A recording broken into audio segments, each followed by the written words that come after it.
I am so thrilled to join you this day to tell you what is happening. There are many places throughout all that is where I observe and am present. That is a gift from home that I gladly bring you.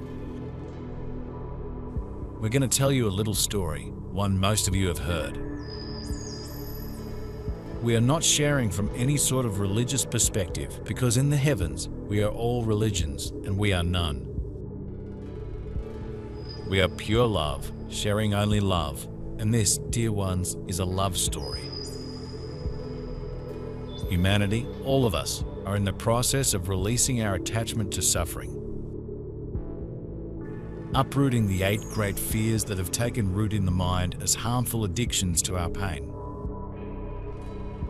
Ignorance, attachment, arrogance, jealousy, miserliness, doubt, and projections are all designed to separate you from your sovereign divinity. Sometimes people are so funny how miserable they are being.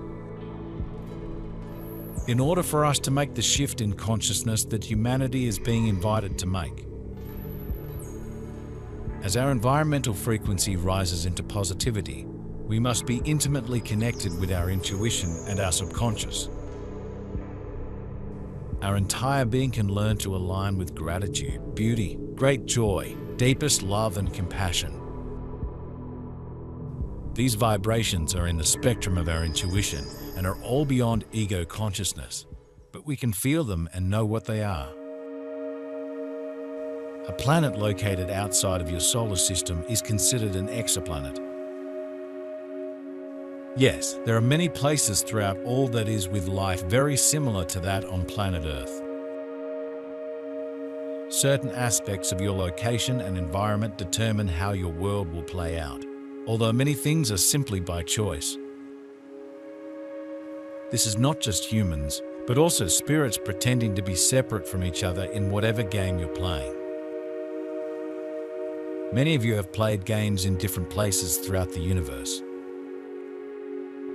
And that's why sometimes you are drawn to ascertained star in the night sky. Perhaps you were there or had an active part in that evolution. Also, your 10 other dimensions of time-space exist in the same time frame as you do. However, you have to experience the illusion of time one moment at a time. That's all you can do, because it simply isn't possible to take it all in at once. A long time ago, a young man walked the earth. More purely than any before or after, he embodied God's love.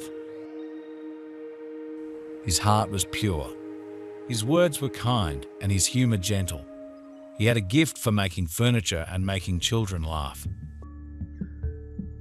He was kind to the women and respectful of the elders. He lived, breathed, preached, and shared God's love daily in the humblest ways. He amassed quite a few followers at a very young age. He performed what those around him called miracles. He fed the poor, helped the homeless, and admonished all around to put their love into action. Despite his great love for humanity, the fact that he was so beloved was perceived as a threat to those in power at the time. We are no longer tortured, deported, or excommunicated or beheaded for speaking our mind. People are waiting to see how strong and courageous and free you are in your shining. Show them, dear brothers and sisters. Give them a choice and they will more easily step out of their misery. When you feel miserable, try this. Stand in front of the mirror. Get into your depressed mood as deeply as you can.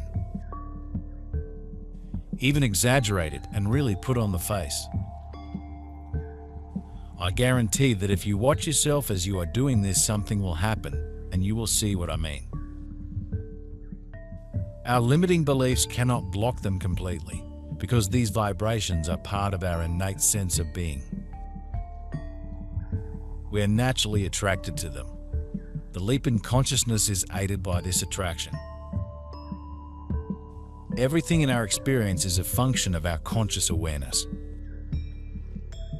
By paying fearless attention to feelings and imaginings that draw us to what we love the most, we are naturally attracted to opening our awareness to our higher guidance. It leads us to everything we could want and inspires us to act in collaboration with what we deeply know. Often the first energy that lands on a planet tends to repeat itself over and again. In different places throughout the universe, when I ask people why they do one thing or another, the usual answer is that it's a custom. They may not even understand why they're doing it, but because it's part of their built-in energy, they're doing it out of repetition. Your bodysuits have many different biases that influence who you are in the world around you. One of those influences is repetition. When you see things that repeat in your field, even if you totally disagree with them, you suddenly have a place for them after they've repeated a number of times. Throughout the universe, typically the same things are recreated that were originally created by their forefathers. One of the things that has happened here on planet Earth is male domination. You know the rest of the story. Yet, he did not waver from his love. He forgave his tormentors. He counseled those hanging beside them. He comforted those mourning. Dear ones, he loved.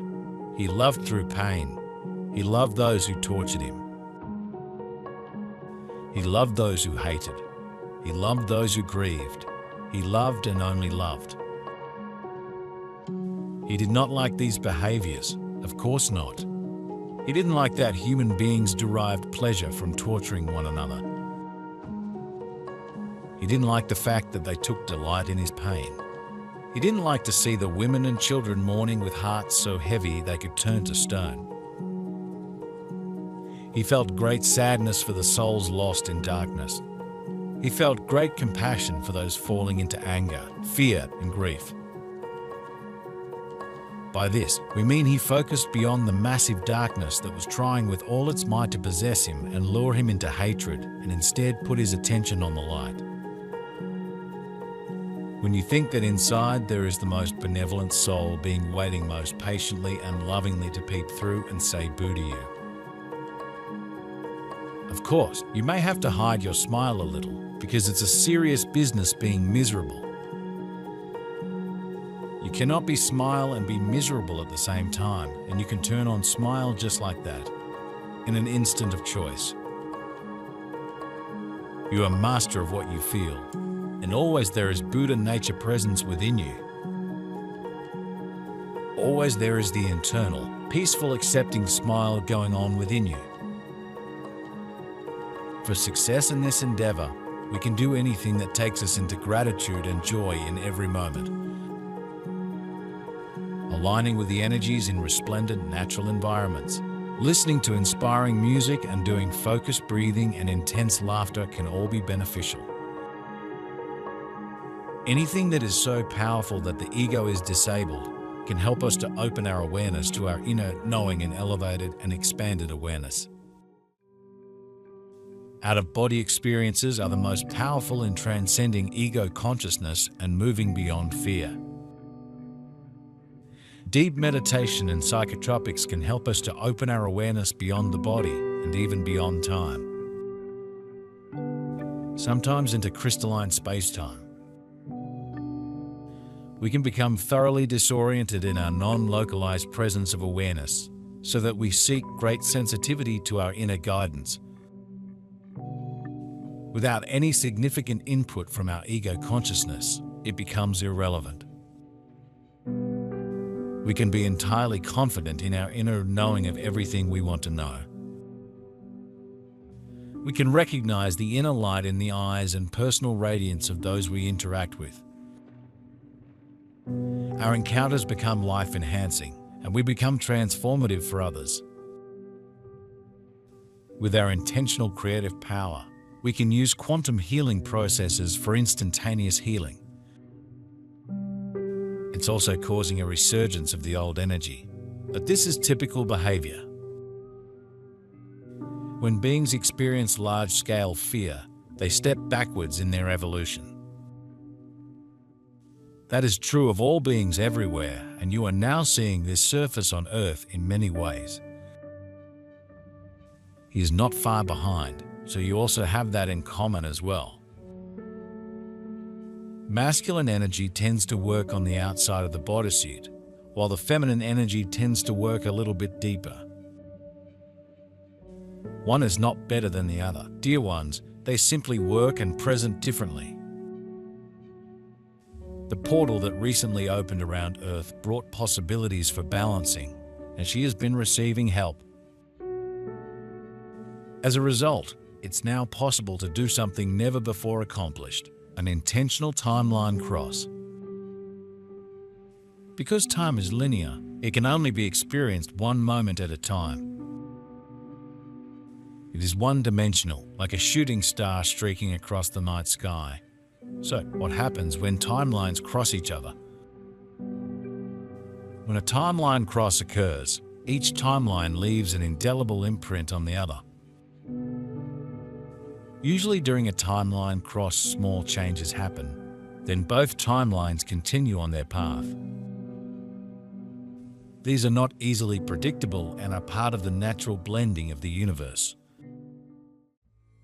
But in the past, there were elongated timeline crosses that happened and forever changed both worlds. A few of these are stories retold over generations. He focused beyond the hate and felt compassion for the fear that drove it. He focused on the truth of the tiny spark of light that lay so hidden in some hearts it was nearly extinguished. He loved that light so strongly that his tormentors were shaken to their very core. They went home with an emptiness they had never felt and a doubt they had never experienced. They had been robbed of the thrill of temporarily lording death over another. Instead, they felt their abject loneliness and the misery of their disconnected existence, not because he fought them, not because he hated, but because he loved. Instead of allowing the darkness to possess his light, he focused so brightly on the presence of the divine, even in those who forgot that their darkness had no power over his spirit. They killed his body, but 3 days later, he brought it back to life, demonstrating once and for all the eternity of the soul. This young man did not come to form religions nor give you rules on how to live. He didn't come to make one ideology right and another wrong. He came to love. He came to demonstrate that love was powerful enough to burn brightly in the face of all darkness. He came to demonstrate the love of the divine in human form, so all would know that no matter who you are, what you do, or how far you have strayed from the truth, you are loved. Put your energy and your love into that feeling, because it's there for everyone. Does it mean that everybody's going to feel it? No, of course not. There will be many who simply aren't interested in that feeling and just want to get to the next place they're going. This timeline cross is something that can change all of humanity very quickly, which has also happened before. Basically, you have all these lines, but they don't all run parallel to one another. Timeline crosses happen on a fairly regular basis, and most of the time they happen at close to a 90-degree angle. As a result, the actual cross and resulting exchange of information occurs quickly. One timeline is here, a second timeline is over there. As they cross, they imprint each other, and then they move on. But the imprint is felt on both sides and it becomes permanent. Then suddenly there's a new memory, a new imprint on both timelines that was not there before. That memory comes with its own history. So it is as if that new memory was there all along, but you did not notice it before. Again, this usually causes change in both directions, so this will be happening on Aris as well. Culturally, you have certain stories that you continue to repeat over and over. These are your bodysuit stories that help to define you. Even though they may actually be classified as fictional stories, they never change. They repeat and resurface over and over again. The stories about King Arthur and Merlin are an example of such a timeline cross that took place. Now, as we mentioned, most of these happen very quickly at a 90-degree angle. But when a timeline crosses at a very slight angle instead, there's a lot of time and space where they cross each other, and those imprints become huge.